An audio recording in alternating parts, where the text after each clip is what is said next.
2014 से पहले का वो समय याद करिए जब अन्ना के आंदोलन ने कांग्रेस की सरकार को उखाड़ फेंका था। अब 2024 से पहले एक बड़ा आंदोलन खड़ा हो रहा है और यह मोदी सरकार को उखाड़ करके फेंक सकता है। ये जब अन्ना के लिए जगह थी रामलीला मैदान, और अब इन महिलाओं के लिए, पहलवानों के लिए जगह होगी इंडिया गेट। और इंडिया गेट से एक बड़ा आंदोलन की आप तय मान करके चलिए कि अगर नरेंद्र मोदी वो झुके नहीं, हटे नहीं, अगर बृजभूषण की गिरफ्तारी हुई नहीं, तो तय मान करके चलिए कि आज जिस तरह से ऐलान हुआ है, आज जिस तरह से 6 बजे का समय दिया गया है इन पहलवानों की तरफ से, ये तकरीबन तस्वीर साफ हो चुकी है कि आर या पार, या तो मोदी सरकार को झुकना पड़ेगा और खिलाड़ियों का जो मांगे हैं उनको मानना पड़ेगा, बृजभूषण को जेल में डालना पड़ेगा, उसका इस्तीफा लेना पड़ेगा, और चाहे उसके लिए उत्तर प्रदेश में अगर सीटों का नुकसान हो तो उस नुकसान को सहन करना पड़ेगा। और अगर वो छोटा नुकसान अपना नहीं सहन करना चाहते हैं तो फिर तैयार रहिए, इंडिया गेट बुला रहा है। और इंडिया गेट पर 23 तारीख को जिस तरह से सैलाब था, जिस तरह से लोग थे, वो तस्वीरें मैंने आपको दिखाई है। अब किस किस को बंद करेंगे, कहां कहां से बंद करेंगे। जंतर मंतर बंद किया, अब उसके बाद में इंडिया गेट को कहां कहां से बंद कर देंगे। और इंडिया गेट को अगर बंद कर दिया तो मंत्रालय कैसे चलेंगे, सब कुछ तो वही है। अब जब देखिए खिलाड़ियों ने जो बात कही है उसको सोचना चाहिए। और सीधे सीधे जो है इस बार द्रौपदी मुर्मू जी को जो है वो खिलाड़ियों ने अपनी चिट्ठी के अंदर शामिल कर लिया है।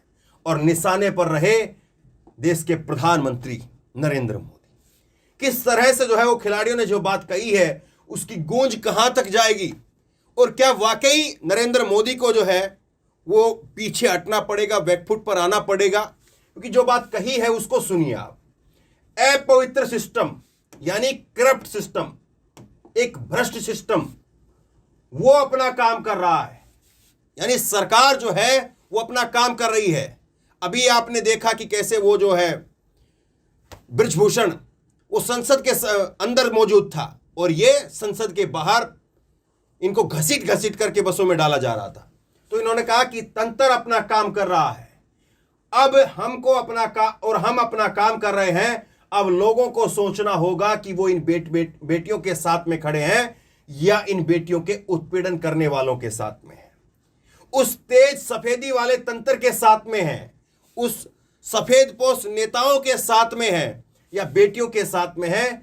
आज शाम 6 बजे हरिद्वार में हम अपने मेडल गंगा में प्रवाहित कर देंगे। ये सीधी बात जो 5 पन्नों की चिट्ठी मैंने आपको दिखाई है उसमें से लबोलवाब जो है वो पूरी चिट्ठी का वो मैंने आपके सामने रख दिया। और यहीं से जो है एक रूपरेखा दिखाई दे रही है, यहीं से एक रास्ता निकल रहा है कि आ जाओ, हम तो आ गए छोड़ करके सब कुछ।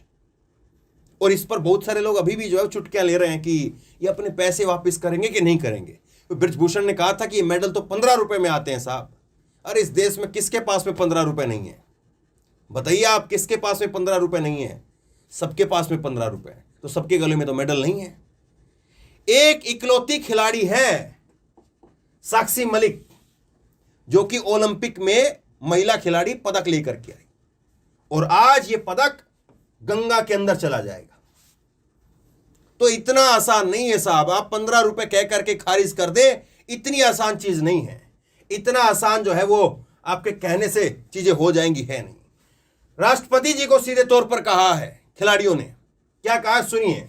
अब लग रहा है कि इन मेडलों का, हमारे गले में सजे इन मेडलों का कोई मतलब नहीं है, और इनको लौटाने की सोचने भर से हमें मौत लग रही है। क्योंकि एक जान है, जैसे कर्ण से उसका कवच मांग लिया जाए, ऐसे खिलाड़ियों से उसका मेडल मांग लिया जाए, और किसी अफसर से, किसी अधिकारी से कह दिया जाए कि अपने सितारे उतार करके दे दो, तो ठीक उसी तरह से हमें अपनी मौत लग रही है, लेकिन अपने आत्मसम्मान के साथ समझौता करके जीना भी क्या जीना है। अब सवाल यह है कि ये मेडल लौटाएं किसे? हमारी राष्ट्रपति जी को लौटाएं क्या, जो खुद एक महिला है?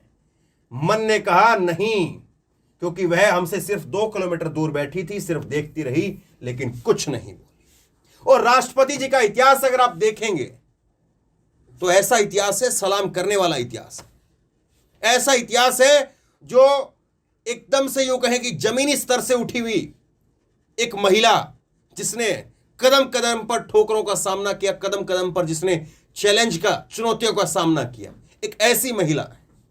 ये देखिए उनका इतिहास। एक जो है वो जूनियर असिस्टेंट के पद पर बिजली विभाग में वो रही, आज देश की राष्ट्रपति है। 4 साल तक करीब वो इस पद पर रहती हैं और फिर उसके बाद में जो है 3 साल तक ऑनरी असिस्टेंट टीचर के रूप में काम किया। पहली बार 1997 में चुनाव लड़ा, पार्षद का चुनाव था वो भी। कितने लोग आपके गली मोहल्लों में आप देखते होंगे पार्षदों को।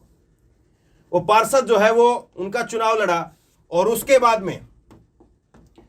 बाद विधानसभा जीती, राज्य मंत्री बनी 2000 के अंदर, 3 साल बाद में। 6 साल बाद में ये प्रदेश अध्यक्ष बनती हैं। 2009 के अंदर दूसरी बार विधानसभा और 2015 में राज्यपाल बनी झारखंड की और 2022 में पहली आदिवासी राष्ट्रपति बनी। तो उम्मीद बहुत थी, लोगों को भी उम्मीद थी और बहुत शानदार बोलती भी है। अगर आपने इनका भाषण नहीं सुना है तो कभी सुनिए किसी मौके के ऊपर। वो भाषण नहीं जो राष्ट्रपति जी को संबोधन में होता है, वो नहीं, कभी किसी मंच से जब वे बोलें, क्योंकि राष्ट्रपति जी का जो संबोधन भाषण होता है वो तो एक तरह से सरकार का जो बायोडाटा होता है वो होता है। लेकिन फिर भी कुछ मिला नहीं खिलाड़ियों को। और फिर दूसरा नाम, देश में 2 ही नाम है, या तो राष्ट्रपति या प्रधानमंत्री। दूसरा नाम जो है प्रधानमंत्री का है। बेटियां कह रही कि हमारे प्रधानमंत्री को लौटा दे क्या, ये बेटियों ने पूछा। फिर हम अपने प्रधानमंत्रियों को लौटा दे क्या जो हमें अपनी घर की बेटियां बताते थे। मन नहीं माना, क्योंकि उन्होंने एक बार भी हमारी सुध नहीं ली और संसद के उद्घाटन में उस उत्पीड़क को बुला लिया जो लगातार ठाके लगा रहा है। अब सारी बातें घूम फिर करके यहां पर आ गई हैं कि देश के प्रधानमंत्री नरेंद्र मोदी, जिसको अब बेटियां जो है वो सीधे तौर पर आईना दिखा रही है, समझा रही है, बता रही है कि देख लो, समझ लो, सोच लो, समय है तुम्हारे पास, समय खत्म हो जाएगा। मेडल एक बार बह गए गंगा में, वापसी नहीं आएंगे। रोकने की कोशिश की जाएगी। मैं बता रहा हूं आपको, शाम को मैं खबर दिखाऊंगा करीब 7-8 बजे आपको, क्योंकि 6 बजे का अल्टीमेटम दिया है ना। इतना आसान भी नहीं है, क्योंकि यहां से फोन खनक गए होंगे और हरिद्वार को किले की तरह से, पूरे हरिद्वार को किले की तरह से सील कर दिया गया होगा। लेकिन जरूरी ये भी तो नहीं कि वो बेटियां अभी हरिद्वार पहुंचेंगी। ये भी तो हो सकता है कि वो पहले से ही हरिद्वार में मौजूद हो, क्योंकि दिल्ली से हरिद्वार का रास्ता कोई बहुत दूरी पर नहीं है।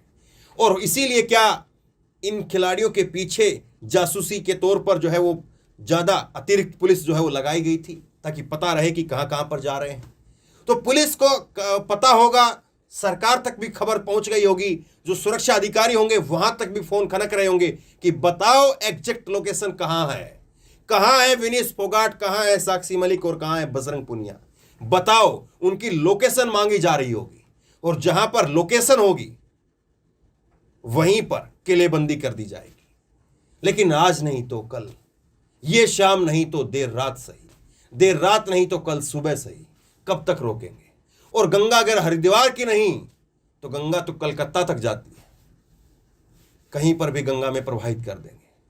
और गंगा में प्रवाहित करके फिर दिल्ली के अंदर इंडिया गेट के ऊपर अगर कूच होगा तो संभाले उस भीड़ नहीं संभलेगी।